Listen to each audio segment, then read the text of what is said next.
Ana! Ana! Bă, nu mă auzi, insultă! Ce-i? Ce e? E târziu și trebuie să plec. Unde vrei să pleci iar? Am programare la doctor în oraș, ți-am mai zis odată. Până ai fost la doctor săptămâna trecută? Trebuie să merg iar. Da, pe și cred că să mergea de ce dea drumul la față, nu? Eu nu vreau să rămân singur. Nu avem bani să plătim peste program. Ți-am lăsat medicamentele și mâncarea în bucătărie pe masă. Bă, nu vreau să pleci nicăieri, înțelegi? Nu mă duc să stau mult. Bă, femeie, ce nu înțelegi? Nu vreau să pleci nicăieri, nu vreau să rămân singur. Mă întorc repede. Nu pleci nicăieri? Mă întorc repede.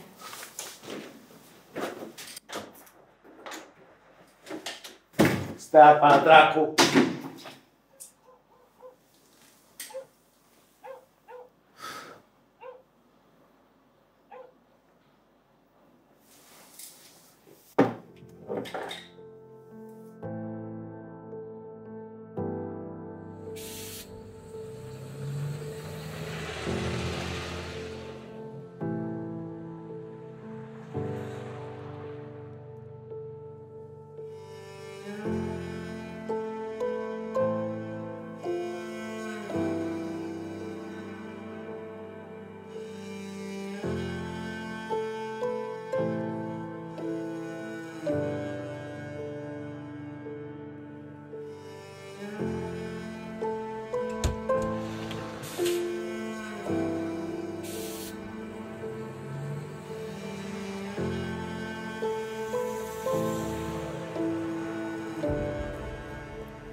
Doamna, aveți programare pentru astăzi? Da.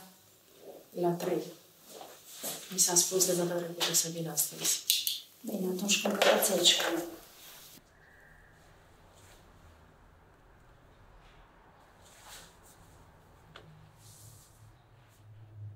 Mulțumesc.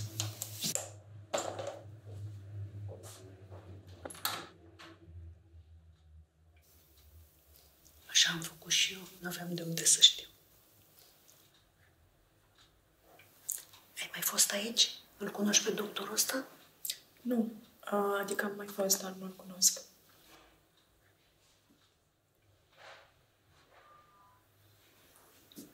Ești aici pentru analize?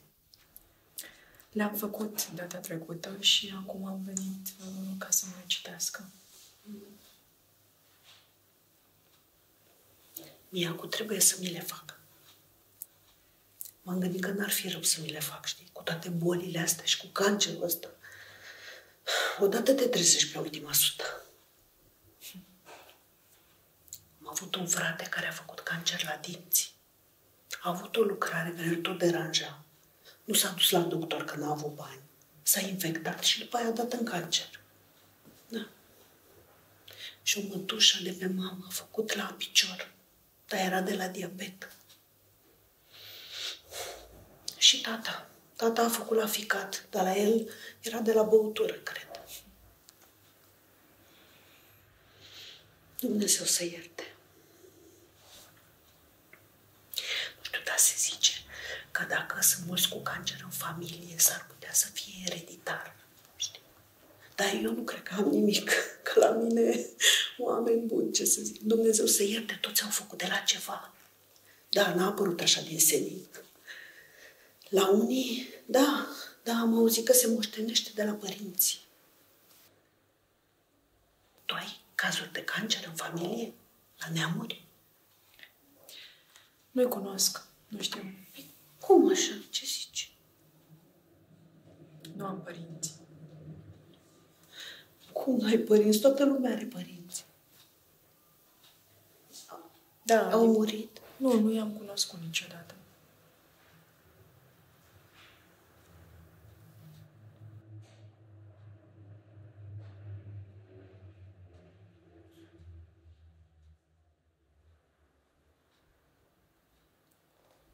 Cum te numești? Pe mine mă cheamă Florica. Dar poți să-mi spui Flori, că așa îmi zice la școală. Ești profesoară? Și eu sunt educatoare la clasă la grădiniță. Nu, eu sunt doamna de serviciu de la școala numărul 9 din oraș. Dar locuiesc la Fundura. Acolo am casă cu pământ. Tu locuiești în oraș? Nu, la Spătești. Acolo e și grădinița. Câți copii aveți? 27. Doamne, 27 de copii? Toți ai tăi? Da, sunt ai mei, dar sunt copiii de la grădiniță. Da, normal.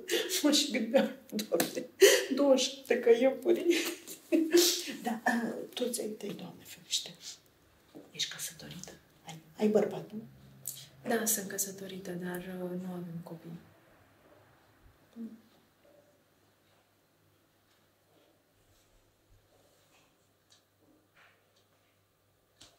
Auzi? Florile înfloresc și toamnă. Niciodată nu e prea târziu. Mi-ai spus cum te numești? Nu, Ana. Ana, Dumnezeu e mare și iubește și vrea copii la fel de mult ca și noi. Uite, eu am 3 și nici nu știu când au venit. Niciodată nu știi când vin. Odată te trezești greu. E mai complicat acum.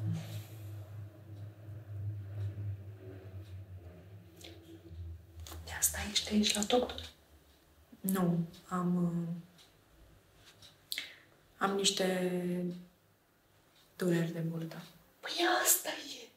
Asta ești gravidă, fata mea.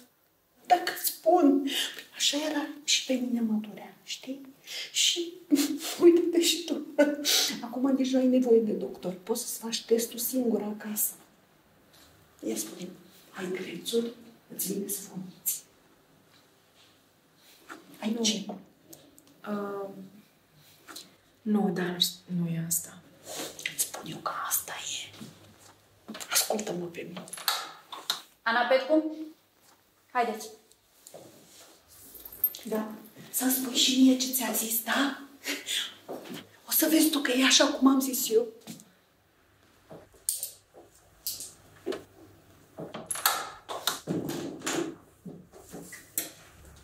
Haideți aici să vă cântăresc. M-ați cântărit și data trecută. Da, știu, dar asta e procedura. Haideți. Ok.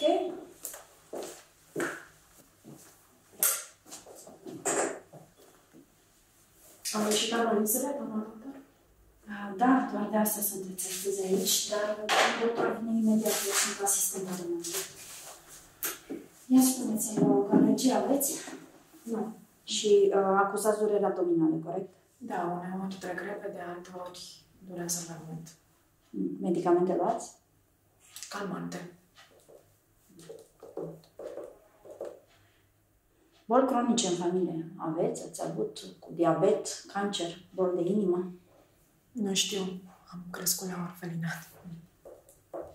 Dar analizele au ieșit bine? Pierdere de sarcină ați avut? Nu. Ultima dată menstruație? Noiembrie, acum 4 luni. Poftă de mâncare aveți? Da, Prețul? amețesc uneori.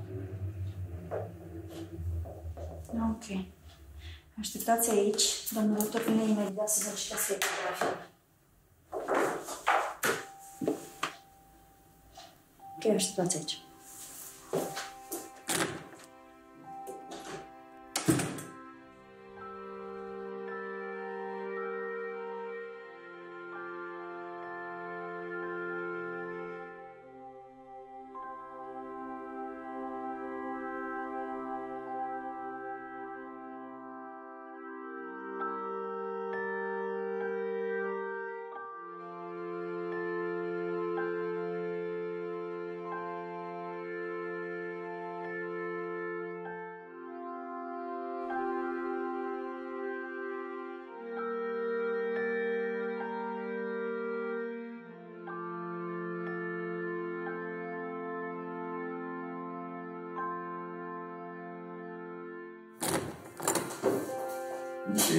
Bună ziua.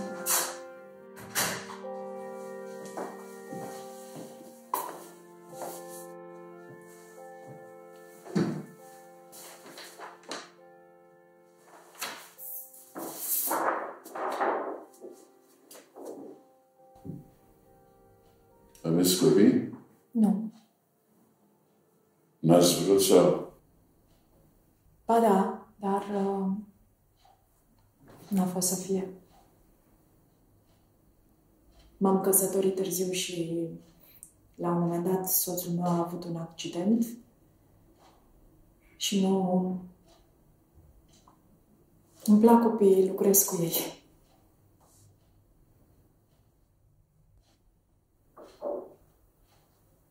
Nu știu ce să zic.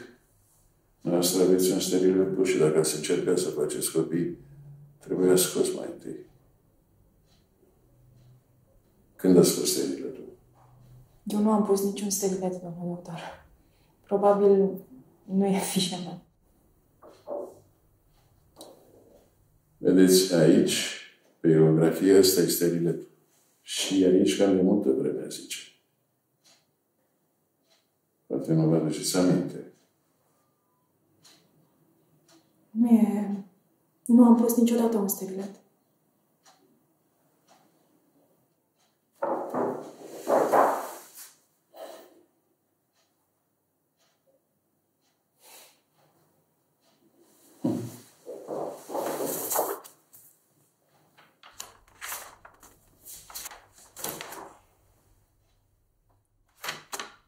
Din fișa noastră reiese că ați crescut la orfelinat, așa este?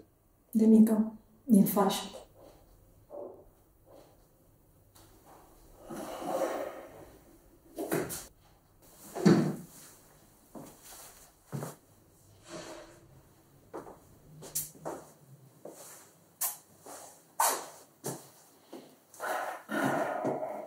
Mai faci, mă, o programare.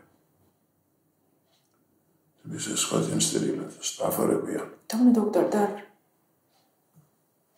cum este posibil?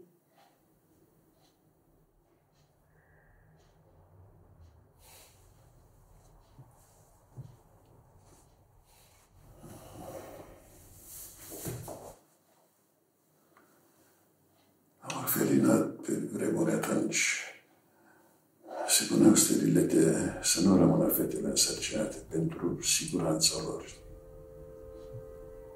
Dumneavoastră de unde știți asta?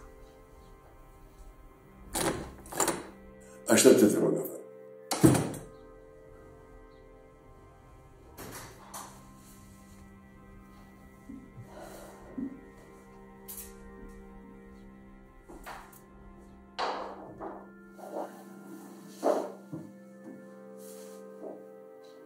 Trebuie să scoatem steriletul ăsta.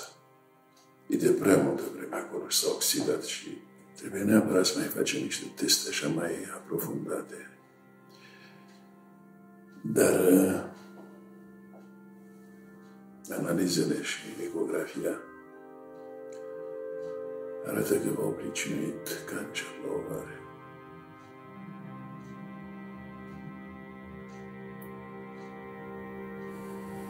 Dar fi putut și ea să scrie în fișa ta de la Orfelina. Puteam fi mama.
Am 27 de copii, să știi.